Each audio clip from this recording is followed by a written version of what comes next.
बिहार के राजनीति में नए साल के साथ ही नए सियासी समीकरण फिर से बनते दिख रहे हैं। वैसे यह समीकरण बन रहे हैं या फिर बनाने की कोशिश हो रही है, यह एक अलग सवाल है। लेकिन बिहार में नीतीश कुमार एक बार फिर से राजनीति का केंद्र बनते दिख रहे हैं। उन्हें कई मौके पर उम्रदराज बताकर नजरअंदाज करने की गलती कर दी जाती है, लेकिन उनके हर कदम पर न सिर्फ बिहार बल्कि राष्ट्रीय स्तर पर सबकी निगाहें टिकी रहती हैं। अब आपको बता दें कि इस समय राजद प्रमुख लालू प्रसाद यादव का एक बयान तेजी से वायरल हो चुका है। एक मीडिया चैनल से बात करते हुए लालू यादव ने कहा है कि वो नीतीश कुमार को माफ कर देंगे। नीतीश और लालू के बीच छोटे भाई और बड़े भाई का रिश्ता है। नीतीश कुमार चाहेंगे तो दोनों दलों के बीच फिर से गठबंधन हो जाएगा। अब यह ऑफर खुद लालू ने दिया है, सामने से दिया है, और तो और माफ करने की भी बात कर दी है। उनका बयान तो बताने के लिए काफी है कि बिहार में महागठबंधन को अभी भी नीतीश कुमार की जरूरत है, लेकिन जो जरूरत लालू को नजर आ रही है वो तेजस्वी यादव को क्यों नहीं नजर आ रही। हम आपको ये भी बता दें कि जो पूर्व डिप्टी सीएम तेजस्वी यादव हैं, उन्होंने कहा है कि नीतीश कुमार से कोई गठबंधन नहीं हो सकता है। उनकी नो एंट्री है। आगामी चुनाव में नीतीश कुमार सत्ता से बाहर हो जाएंगे। अब पिता ऑफर दे रहे हैं और बेटा दूरी बना रहा है। इस समय बिहार की राजनीति में यही सबसे बड़ा सवाल बना हुआ है कि आखिर लालू की बात तेजस्वी क्यों काट रहे हैं। बात नीतीश के पाला बदलने की है, लेकिन कहीं आरजेडी में तो कोई बड़ी हलचल नहीं। कहीं आरजेडी में तो नीतीश को लेकर दो फाड़ जैसी स्थिति तो नहीं। यह सवाल भी इसलिए क्योंकि लालू के बयान के बाद से जीतन राम मांझी ने कह दिया था कि आरजेडी के कई विधायक उनके संपर्क में हैं, वो पाला बदल सकते हैं। इसी वजह से यह कहा भी जा रहा है कि नीतीश के पाला बदलने का सपना तो नहीं, लेकिन कहीं कोई बड़ा अंदर खेल भी तो नहीं चल रहा है।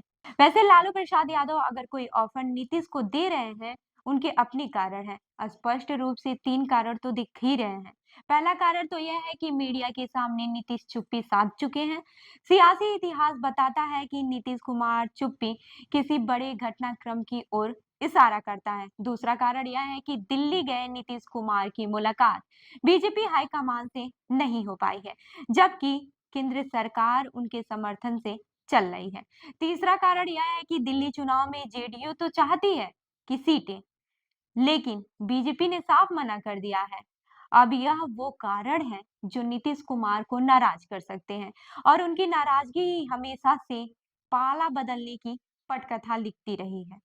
अब नीतीश की नाराजगी का विश्लेषण तो हो गया है, लेकिन एक बात यह भी समझने वाली है कि बिहार की राजनीति में मकर संक्रांति के मौके पर ही बड़े फैसले हो जाते हैं। पिछले साल जब नीतीश फिर से पाला बदलते हुए एनडीए के साथ जाने का फैसला किया था, तब समय मकर संक्रांति का ही था। ऐसे में फिर जब 14 जनवरी को मकर संक्रांति आ रही है, अगर नाराजगी वाली बात में थोड़ी भी सच्चाई होगी, तो कोई बड़ा फैसला होता हुआ दिख सकता है। इतिहास खुद को फिर से दोहरा सकता है। या अलग बात है कि अभी के लिए जेडीयू और बीजेपी दोनों ही मानकर चल रही हैं कि नीतीश उनके साथ ही रहने वाले हैं। वैसे भी अब उनके ऐसा सोचने के जायज कारण भी हैं। यह नहीं भूलना चाहिए कि पिछले साल हुए लोकसभा चुनाव में नीतीश कुमार एक किंग मेकर की भूमिका में रहे हैं। अगर आज फिर नरेंद्र मोदी देश के प्रधानमंत्री हैं, उसमें जेडीयू की अहम भूमिका है। कहना चाहिए कि उनका सत्ता का एक पैर नीतीश कुमार ही है। इसी वजह से सरकार बनने के बाद से ही समय-समय पर नीतीश कुमार को मोदी से स्पेशल ट्रीटमेंट मिल रहा है। पिछले साल जब बजट पेश हुआ था, तब भी वित्त मंत्री निर्मला सीतारमण ने बिहार का खास ख्याल रखा। अब कहीं न कहीं नीतीश इस बात को समझते हैं।